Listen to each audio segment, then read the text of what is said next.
दूध भेसळ प्रकरणाविरोधात रविराज साबळे आक्रमक झाले। दूध भेसळ प्रकरणात सखोल तपास करा, साबळे यांनी आयुक्त तुकाराम मुंढे यांच्याकडे ही मागणी केली आहे।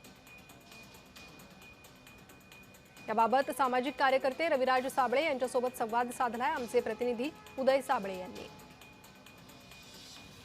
दूध भेसळ प्रकरण राज्यभर गाजतंय आणि याच दूध भेसळ प्रकरणातील आरोपींच्या विरोधात कठोर कारवाई करावी म्हणून अनेक सामाजिक संघटना समोर येत आहेत आणि रविराज साबळे पाटील यांनी देखील काल या संदर्भात आयुक्त तुकाराम मुंढे यांची भेट घेतली।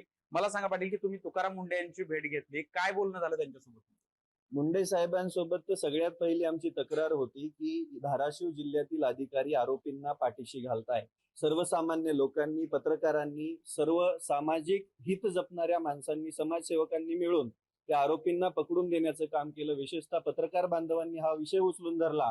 त्यानंतर प्रशासन आरोपीपर्यंत पोहोचलं, पण आरोपीपर्यंत पोहोचल्यानंतर प्रशासन याच्यावरती योग्य कारवाई करण्यासाठी कोणताही प्रयत्न करत नाही।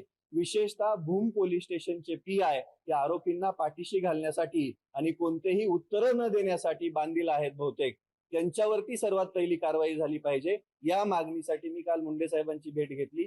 सर्वात पहिला त्यांना हेच होतं की आमच्या धाराशिवचे अधिकारी आरोपींना पाठीशी घालताय, तर ते म्हटले की आम्ही छत्रपती संभाजीनगरवरून विभागीय कार्यालयावरून याच्यावरती कारवाई करण्याचं आश्वासन दिलंय। त्याच समवेत हे नाही झालं तर पुढच्या आठवड्यात त्यांनी भेटीची पण वेळ दिलेलीच आहे।